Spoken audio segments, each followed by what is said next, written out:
All right. Welcome, everyone. I'm excited that you're all here for the MCN Human Centered Design Special Interest Group's first webinar of 2019.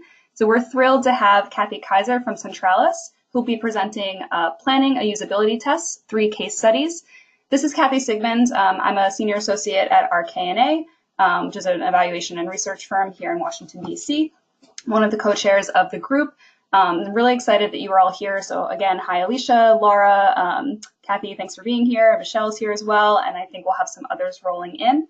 Just a couple of housekeeping notes before we get started with Kathy's presentation. There is a chat box, so please let me know now if anyone is having trouble hearing me. The chat box would be a good place to do that.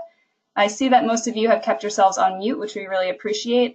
We do ask that you keep yourselves on mute during the whole presentation so that we don't hear any background noise from your ends. The presentation will be about 15 minutes long, maybe 20, and then we'll have around 10 minutes for Q&A. So for the Q&A, we ask that you write your questions in the chat box, and I'm going to read them aloud for Kathy as they come in. So depending on how many people roll in and how many questions you all have, we might not be able to get to everyone's questions, but I'll try to cover as many as we can in the time that we have. And I'll also pepper in some of mine and Seema's own that we prepared for Kathy. And the last thing is that we are recording this webinar so that we can share it with folks who couldn't make it today. So if you don't want to be recorded or don't want your question captured, now's the time to bail. So unless anyone has any housekeeping questions for me, which again, you can use the chat box for that, I'm going to introduce Kathy and then turn it over to her. So Kathi Kaiser is the co-founder and partner at Centralis, which is a Chicago-based UX consultancy. And she leads a top-notch team in creating great user experiences for global clients, startups, and cultural institutions.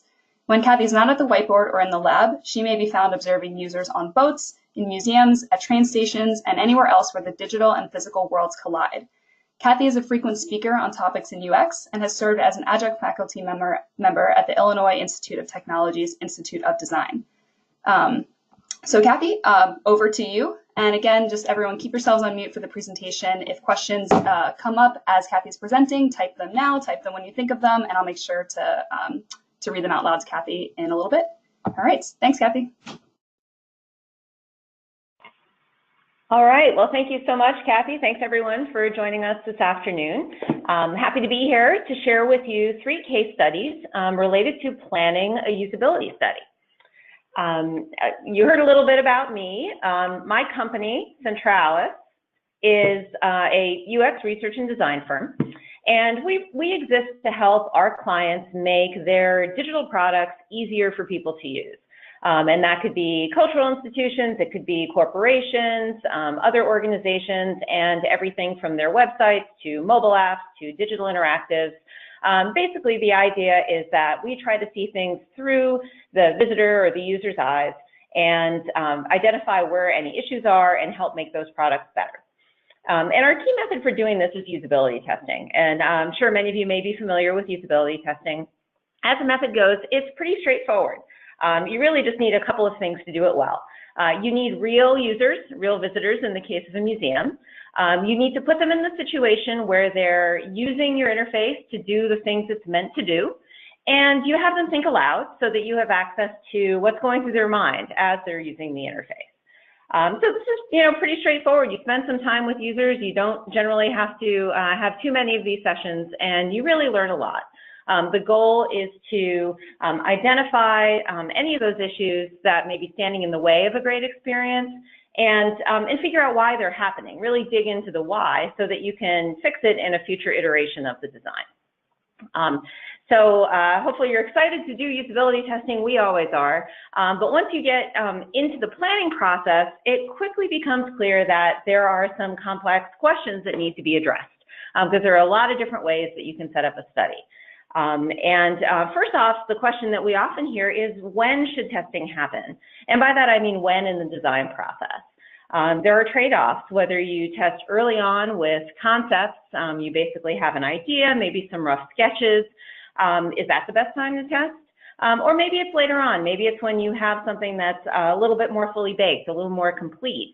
Or maybe even when you have a final product and you want to see how it's doing and figure out how to plan for the next thing. So that's a key question to address when you're planning. Also think about where. You can test in the context of use, so if it's a mobile app or an interactive in the gallery itself, or maybe in a more neutral setting like a lab or a conference room, or perhaps even remotely using technology like this GoToMeeting that we're all on here. So another decision that needs to be made. And then, of course, you get into who to include in your study as participants. So we often get questions about how many. Do you go for a big sample, a small sample, and how do you find those participants? How do you line them up? And who should they be? Museums in particular often struggle because everyone is important. All visitors are important, but you, of course, can't include everyone in your study. So how do you prioritize when it's core to your mission to not favor any group over another? So while it's, it seems like a pretty straightforward thing to put your product in users' hands and see what they do with it, when you get into questions like this, it starts to feel a little complicated. And I wish I could give you a list of the rules. Here's how you answer these questions. Here's what you do, and you'll have a great outcome. But the unfortunate truth is the answer to all of these is it depends. It depends on the research goals for your particular initiative. It depends on the goals of your institution in terms of what they want this product to achieve for them.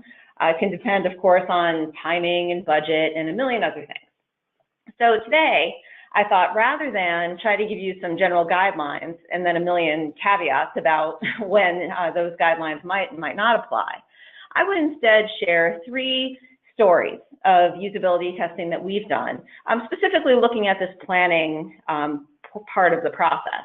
So you can see how we answered these questions in different situations.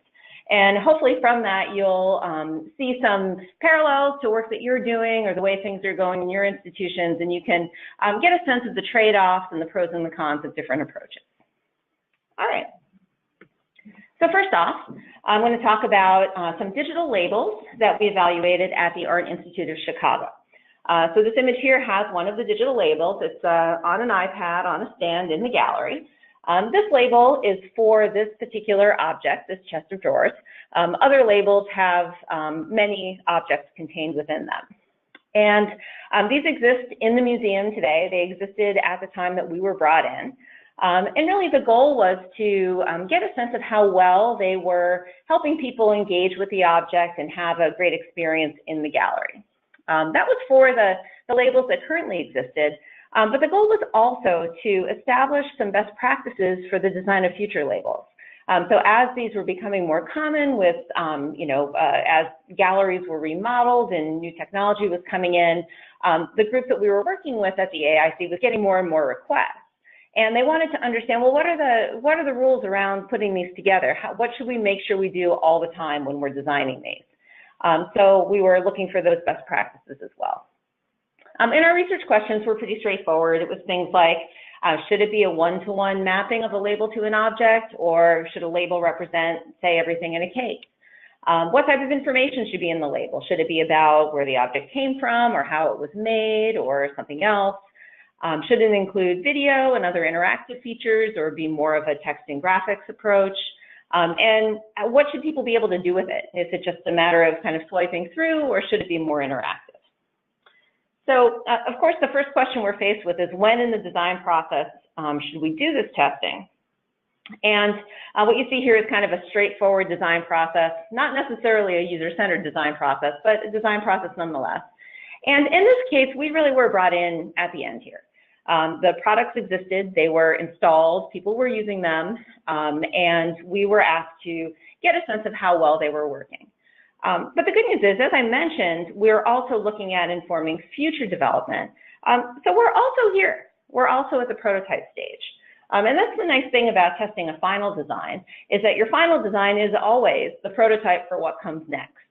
So, some of the things we learned, we might be able to modify in what already existed, but certainly we would be able to roll those insights forward into future design. And in fact, to some extent, we were also back here at the define stage, because as we're working with visitors, we're learning what else might be useful or how else they might engage in the galleries with technology. So even though we're testing on a kind of fully baked product, we are able to learn things that are more discovery oriented in terms of looking ahead. All right. In terms of where we did this testing, there are 3 main options, as I mentioned. There's in the galleries, kind of in the context of use. there's in a more neutral setting like a lab or a conference room, or there's online. And this was an easy one. We needed to test these in the galleries. Our research questions really drove this one. We wanted to understand not just how the label worked in and of itself and if people could navigate it, but how they used it in conjunction with the object, and how environmental factors, things like lighting and traffic and where it was situated, might impact the use. So that was an easy question for us to answer in this case. And this isn't always the, depending on where you are in the process and what you're trying to learn, the gallery isn't always the best bet, but in this case it was. And then, of course, who did we include in our study? So usability testing in general tends to be small sample, at least the type of testing that we usually do, which is sometimes referred to as formative testing. So the idea is that you are looking to explore how people use something, where they stumble, and why, as a means to diagnose those problems, iterate, and test again. So you really don't need a lot of people to do that. Studies have shown that you can have as few as 5 people get the vast majority of usability issues. Most of our studies include about 6 to 8 people of the same type. Just a little bit of cushion there we feel more comfortable with, and that's usually what you can do in a day if your sessions are 45 minutes or an hour. And then in terms of who they are, in this case, we leverage the museum's membership. Members are usually pretty excited to help out with research. They're not always the best choice, and I'll talk in a later study about when they perhaps weren't the only people we wanted to include. But in this case, we wanted people who would be available on relatively short notice, that were excited to come and give their feedback. And we're generally familiar with the museum because we weren't testing that broader experience, we were testing something pretty focused. So we were able to use the members, and they provided us with great feedback. And in fact, one of them even declined their incentive payment because they were just happy to help. So in terms of what we learned, I can't share too much of the actual findings, but I will say that people generally were pretty excited about digital labels. And they also gave us a lot of great feedback in terms of ways that they could be improved to provide an even better experience. But from a kind of planning and methodological standpoint, what we learned is that it's really never too late to learn. Fully done, installed. We still learned some things that we were able to act on in short order, and we were able to set the stage for future work. And of course, all of this was really critical to do in the gallery because that gave us the context we needed to answer our research questions. All right. So for case study number 2, I'm going to stick with the Art Institute, but talk about a very different project where some of these same questions were addressed in a different way. And in this case, we were working on their website redesign, which they launched last year. Okay. So the goal was to evaluate a new information architecture and page layout for the site. You see on the right here, the top image is the old site, and the bottom image is the new site. And we were at a point somewhere in between when we were doing our testing. The key questions were, are people able to find information in the new category? So they were changing their primary categorization on the site and wanted to make sure people could still accomplish their tasks, particularly around the language and terms that were being used. And basically, they wanted to answer those questions, kind of get that solidified before they invested in building out the rest of the site. So when, in this case, when in the design process was much earlier than what we did with the digital labels. Here, you're looking at some screenshots from the prototype that we tested. Very much a wireframe prototype, black and white, no images, mostly real copy, although some placeholder copy as well. And this really gave us a chance to answer these more structural, these foundational questions about the IA and the page layout in a focused way early in the process so that those changes could be made and get rolled into the later phases of the design. So perhaps you're familiar with a quote that's often attributed to Frank Lloyd Wright, that he can fix it with an eraser in the drafting room or with a sledgehammer on the job site. I've learned that he probably didn't actually say it, or at least not quite like that, but you get the idea. It's a lot easier to make adjustments to things like categorization and language when it's in this wireframe text-only form than once you've built out the whole architecture and everything is functioning. in terms of where we did this research, this was a great candidate for remote studies. I don't know,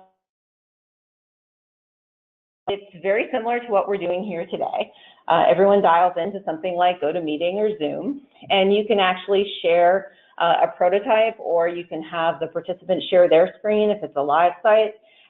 They are given keyboard and mouse control, and you can give them tasks and dial into the web conference line and have them think aloud, and it works pretty well. I have to say, probably about half our work these days in testing is remote, just because it's so much more efficient for reaching people all over the place.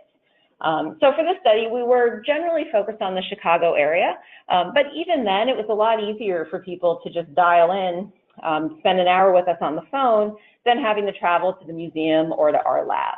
So it has an efficiency angle as well. All right, this was also a small sample study. Like I said, most of what we do is, but here we did look at a couple of different groups. So I mentioned that members are really great for including, they're enthusiastic, they generally very much want to help. But in this case, we needed to make sure we had some people who were less familiar with the museum. So for example, here, the top image is from our prototype. It's a black and white of Nighthawks, which you see in the bottom image in the galleries. If you've been to the AIC, you've probably stood in this spot. You probably, certainly if you're a member, you've probably learned a fair bit about this painting.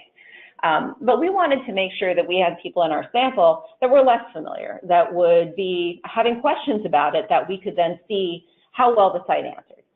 So for that reason, even within our small sample, we did split that and have 3 members and 3 non-members. Now, as sample goes, that's cutting it a little fine. I think, budget prevented us from doing a little bit more, which I think would have been generally more comfortable. But we did get really solid participants, so we felt very good with our findings. And it was important to have that more fresh eyes or less knowledgeable perspective of those non-members in the group. So in terms of what we learned, again, I can't share too much, but one little tidbit was being able to get some feedback on some of the language used in the site. So what we're looking at here is the collections page. This is currently live. You can look at it. Some of the kind of highlights of the collection are front and center, and then you can filter and explore, and really it's a great way to get a sense of what's here at the Art Institute. During our prototype testing, this page was located under a label that no one really understood, and that they made up other interpretations for. And as a result, any task that related to this area, people didn't succeed at because they had a really hard time getting in here. They just didn't consider it as a way to explore the collection. So that was a nice piece of feedback that we got early on. They were able to kind of change the way they were positioning this area, and now it's a really nice way to explore the offerings of the museum. All right, and so for the third and final case study, I want to take us beyond museums and talk a little bit about an in-car navigation system that we evaluated. And I chose this one because it's nice to see how things apply across other industries, and because we answered some of our core questions in different ways here. Okay, so our goal for this study was to understand the value of digital display and to make sure that the people could safely use them in these different locations. So the upper picture here shows kind of the 3 elements of this display. There's an area off to the right, kind of where the radio is, where you typically see digital displays in cars. There's also the dash display itself through the steering wheel, and then kind of a projected display on the inside of the dashboard. And our questions were really twofold here. We wanted to get feedback on an early prototype of some of these designs, and we also wanted to get some context for how users are interacting with their guidance systems today. All right, so a key question for this study was really where it should happen. Is this something that we should evaluate in the real world, out in people's cars? Should it be in a lab or a more neutral space, or should we do it remotely? And this is one where a hybrid approach really made the most sense. We wanted to get a sense of how they're using their product today. So that was the real world piece. And you can see in the top images, camera asking people questions and having them demonstrate things. But then in terms of the prototype, it was early in the design process, so it's not ready for prime time. It's not ready to be in someone's car. We don't want to be in someone's car if they're trying to use this to navigate, because it's just not done yet. So we were able to create a simulator that enabled people to interact with early concepts in the lab. So each session had both of these components, intro in the car to learn about their current behavior, and then testing in the lab to evaluate the concept. Now, this was relatively early in the design process as we were looking at these concepts, but there is another important consideration when you're thinking about when to test, which is if you want people to drive around, don't test in Chicago in February. So the morning of day one of testing, the world pretty much looked like this outside of our lab. And so what was important here was that we had a backup plan. Luckily, weather forecasting is such that we knew this was coming, and we were able to backload our sessions on our second day of planned testing.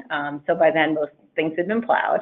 And also, we were able to modify the design of the session to do more of the in-lab portion on day one and more of the in-car on day two. So yeah, we've also run into these issues when testing on boats, for example, because even in Florida in the winter, you can have a stormy day. So sometimes these real-world considerations do creep in.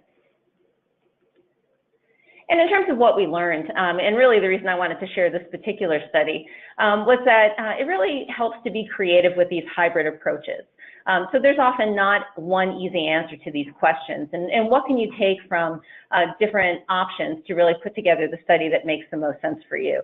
And at the end of the day, whenever you're working with the general public, whenever you're testing, really anything can happen. So it's important to keep that flexible frame of mind and remember that the show must go on. So in summary, I hope I've given you some things to think about in planning your own usability studies, considering when you can incorporate user feedback in terms of your design process, where it makes sense to run your sessions, mostly driven by your research goals, who your participants should be, and how many to include. And while I've talked about all the different variations of these and the different ways that they interact, I hope that I haven't made it sound too intimidating, because although it can be complex, it is always worth it to get visitor feedback. When you get user feedback, you end up with a happy user like the person on the right.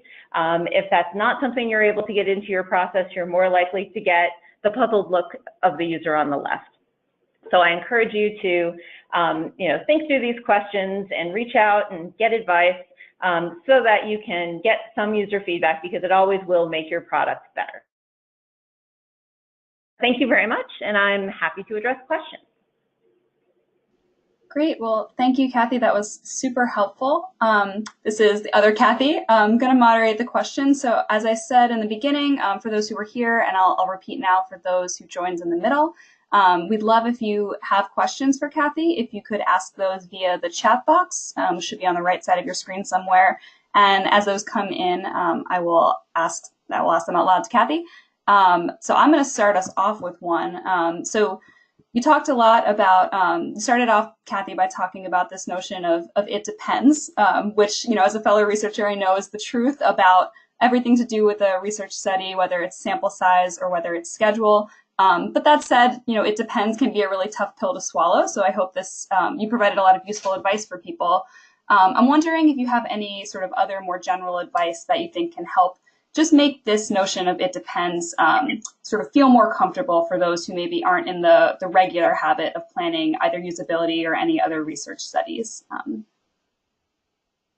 Sure, yeah, I think the key is to always return to your objectives, because they will be your guide in terms of what makes sense. And those objectives are often twofold. There's what you want to know from the research. So, do you want to know how do people use the label when confronted with the label and the object at the same time? Or, maybe you want to know it's earlier than that, and you want to know, can people navigate through the label to find the different pieces of information that you've included? Those are different research objectives that might lead you to different decisions in terms of where you do your research. And then the other level of objectives is really what the product, and I use product kind of broadly, what the thing that you're testing, the digital interaction, is meant to accomplish for your organization. So at the end of the day, is this meant to engage people, to have them spend more time? Is it meant to drive revenue? Is it meant to share information? Whatever that is, it's important to keep that in mind. So as long as you keep your objectives front and center, then you can think through, your options and see which option matches best with the objectives. And that can often be a good way to come to some decisions about who and where and when you should do testing. Great. Yeah, that's very helpful for everyone. Planning objectives is a big part of research and a really important first step.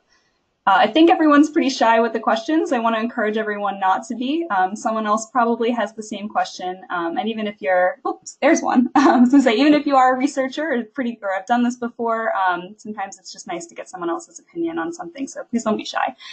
So Matthew has just asked a question, Kathi, and he is curious to know what the term ARTIC, spelled A-R-T-I-C, was in using the nav for its collection before it was changed to, quote, the collection. Can you please share? I suppose there's no harm in sharing that. The redesign was trying to streamline the global navigation on the theory that fewer choices would make it easier for people to distinguish among the options. Generally a good principle. The area where they were displaying their collection, they also had other content that was part of that, some blogs, some videos. Really, it was about all of the offerings at the museum. And so they were testing out the phrase art and ideas. And they presented that with an ampersand, so art and ideas. And it was interesting. Apparently, there had been much discussion internally about having a term that was broad enough that it would accommodate both the collection and all this ancillary content. In our research sessions, however, it was almost too broad. It was so broad that people were kind of mapping their own meanings onto it. And in particular, the concept of ideas led a lot of people down the path of almost like decorating ideas. Like, oh, maybe that's where I can find some crafts, or maybe that's where I get ideas for how I could use art in my home, or just a very different path than was intended by the design. And so being able to kind of test this out early not only answered the question about does this phrase work, it was clear they needed to adjust that, but also the architecture itself of putting together the collection and this other content was really muddying it. So the challenge was not just finding a word to describe this area, but defining what should this area be. And that type of a decision, thankfully, we tested early enough that it wasn't too late to change that in the architecture. So that was a real key benefit to testing early in the process. Great. And Matthew, who I just learned is actually the IT name of someone at the Getty, and it's actually Amelia, Annalisa, Sarah, and Tristan who are logged in from the Getty. So thank you to all of you, also known as Matthew, for that question. And thanks, Kathi, for answering. We have a couple more that I want to get to before we wrap up. So Emily is wondering, you talked about objectives in the question before this, and she's wondering if you have any tips on helping stakeholders define their objectives if they aren't well defined. Sure. Yeah, it can be challenging because the longer the meeting goes on, the more objectives seem to make it into the discussion, and sometimes not everything is equally important, but getting people to prioritize is tough. So one trick that we use is after some initial brainstorming and discussion, we do the if you had $1 to spend test. So you have $1, and here are the objectives we've talked about. How much of your dollar would you put towards accomplishing each of them? This first one, is that a quarter? Is that 50 cents of your dollar? Or maybe it's only 10 cents of your dollar. And the next one is more like 50 cents of your dollar. And the trick is that you can't spend more than your dollar because that's all you have. And sometimes this is depending on the size of your group, you can just do it as a discussion. If you've got a larger group, you can have people kind of record their betting, I guess, their budgets individually, and then kind of tally that up in a way that illustrates differences. So it can be a good way to get people to prioritize and also to kind of see where maybe there's not alignment in terms of what's most important. And that's always good to know ahead of time than to find out later. Absolutely.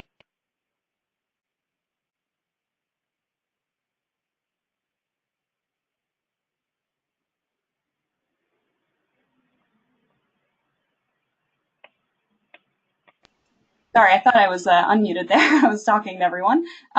Absolutely, Kathi. And we have another question here from Alicia, who is wondering about sample size. So she asks, I'm curious to know why only 6 participants in that one example you shared. Wouldn't it be more advantageous to test with more users? So sample size is a pretty common question at the beginning of every study. And it's really about trade-offs. So there does reach a point of diminishing returns when you're looking at understanding what usability issues you have and why they're happening. Kind of a famous study by Jacob Nielsen showed that 5 users get you 95% of the usability problems. Now, subsequent studies have kind of analyzed that in more depth and have concluded that maybe 6 to 8 is a little bit more comfortable to make sure you're getting everything. But once you pass that threshold, yeah, you'll learn a few new things, but chances are you're seeing a lot of the same issues over and over again, which is good for validation. But when you think about limited time and budget, you're much better off testing with a small sample and then fixing the problems that you found, and then testing with another small sample later. So that's a common approach. One caveat is that it tends to be, 5 to 8 people of the same type. So for example, if you were testing, I don't know, a hospital website, and some of the content is meant for patients and some of the content is meant for doctors, then you wouldn't want to have just 6 total, 3 patients, 3 doctors. You'd really want to have the 5 to 8 of each, because they're going to have different tasks and they're going to explore different areas of the site. So, for example, in our Art Institute study, the website, we had 3 members, 3 non-members. Could we have done a little bit more of each? Yeah, that it would have been nice to have a few more. But then again, we're also dealing with, budgetary limitations, timeline limitations. Often the timeline is even more pressing than the budget. And so you want to be able to get the most information you can and also keep the project moving. And I guess the other thing to make sure that I'm clear about here is that, the goal of the type of testing we do is to find these problems and really dig into the why.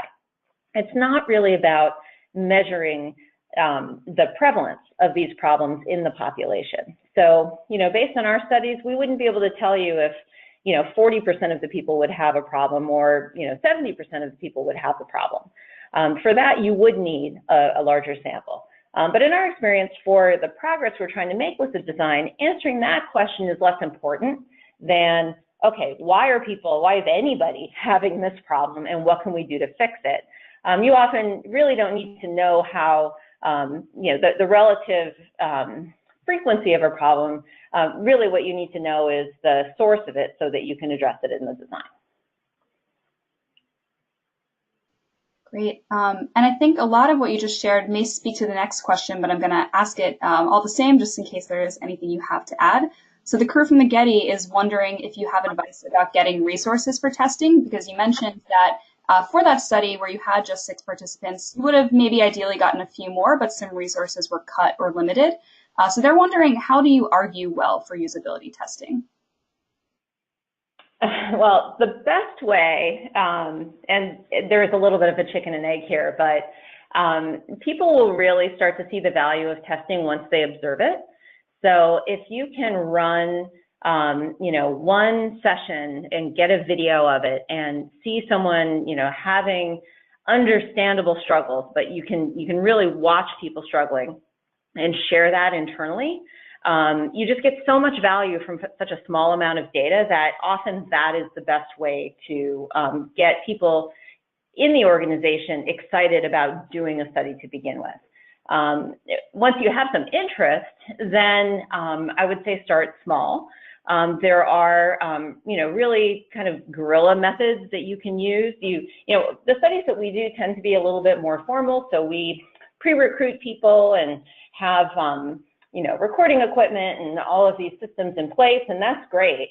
But if you're trying to build up, get buy-in to do something like that, you can take your device or your prototype or whatever to the cafe and approach a visitor and say, hey, can I, borrow you for 10 minutes and I'll buy you a cup of coffee, and can you get me some feedback? And just really start small and then show how what you're learning can really impact the design and help you improve. Then basically just build up a case that way. That's one way anyway to start small. There are other ways. There are some online resources these days that can be helpful as well. So we use an organization called User Interviews to help recruit. It's a panel of participants, so sometimes they're a little savvier than the general public, but they tend to be pretty inexpensive, and they give you pretty good feedback. So that's a good source if you don't have a lot of budget, but you want to find some participants. Also, kind of piggybacking onto events that you have. So we have one client that has various conferences throughout the year, and we will go and hang out in the trade show of their conference and have people stop by and run sessions there. So relatively inexpensive, easy to kind of grab the time and the space for that, but builds up that momentum and gets people interested in what we're doing. Awesome. And we have another quick question from Alicia. So she's wondering if in the digital label example, did you have scenarios to ask users to do something specific? And if so, how many per visitor? Yeah, so scenarios can vary in terms of how directive you are. I believe for the digital labels, we did direct people to the object, right? Because not every object had a label, and we wanted to make sure we were covering these specific labels. So I believe, we walked with them to the gallery and then say, imagine you're interested in this Chinese belt. And just went, go for it, and that was pretty broad. And then they would either interact with the label or not at first, right? Because some of them might just look at the object itself. And then we would say, oh, and it looks like there's this device here. Is this related to that at all? What might you do? So that was it's an example of a pretty open-ended scenario. Alternatively, though, you might, if you're trying to evaluate comprehension in more detail, then you would want to give a more targeted task. So on the website, I don't recall the exact scenarios, but there's probably something along the lines of, when was Nighthawk painted, right? So that's a, almost like a scavenger hunt item where there's a discrete answer, and if they're able to succeed by whether they give you the correct answer, and you're watching them while they do it too. So it's generally good to balance these more exploratory scenarios with these target finding scenarios. And the target finding can help you assess the details of the design, whereas the exploratory gets to some of the detail, but it's more about the overall likelihood of use and the ways in which they interact. In terms of how many, that all depends on how long your session is and how lengthy the scenarios are. So in some of our work, for example, we have one scenario for an hour. So please show me how you would enroll in this Medicare plan. That's going to take the hour. Whereas in another test, I just did a test last week with 45-minute sessions, and we had 11 tasks because they were all super quick. Where would you find this? Where would you go to find that? So it really, it's just a matter of looking at how much total time you have available. And this is where piloting is really good, just running someone in your office or your spouse through your test plan just to see about how long it's taking them, and then you can adjust accordingly. Awesome. And I want to be conscious of everyone's time, so I'm going to close us out with one last question. So the focus of your presentation, Kathi, was on mostly planning a usability test, although in these questions we've gotten into some other issues around doing a usability study in general. You shared tons of good advice to think about for when you're planning a usability test. I'm wondering what brief advice you'd give to those who might be wondering about the next steps, right? So analyzing and interpreting and making meaning from the results. Sure, yeah. So When you have completed your sessions, the first thing you're probably going to feel is a sense of overwhelm because there is so much information that you learn, and it's an instinct to want to apply it to fix the design right away. And probably the best advice I would have is to be patient and to go through the process in an orderly way. So what we do is once we've completed the sessions, we do a workshop where we record just the observations. And by observation, I mean, what did you see people do and what did you hear them say? We're not getting in yet into exactly why that happened or what we should do about it, and kind of table those next steps and catalog out everything that we saw. And then from there, the next step is to think about, okay, well, why are these things happening? What about the design is causing people to behave in this way? And then there's sort of a reorganization that happens, a higher level analysis. So you've gone from what people do to why they did it. And then, and what about the design is causing it? And then once you have that, it's much easier to get to, okay, what do we do about it? So that what can seem to be a daunting process of how do we get from all of these findings to a new design, really it starts to come quite naturally because you've done those steps in the middle to really lead yourself down a path logically from what people did to why, to what it means, to what you can do about it. Wonderful. Thank you again, Kathi, for this extremely helpful and informative presentation on planning usability tests and just running usability tests in general. It's clearly given everyone a lot to think about. I want to thank everyone who tuned in from various museums across the country. We really appreciate you being here. Like I said, this webinar is being recorded, so we'll share the link with everyone so you can pass it on to colleagues who weren't able to make it today, or just refer back to it the next time that you are planning usability tests. And as you can see, Kathy's left her contact information up on the screen, so take a moment now before we close the webinar to note that. And thank you, Kathi, again. Thanks, everyone. I'm going to leave this open for about another minute or so and then close it out. So thank you once again. Thank you very much, everyone. It was my pleasure.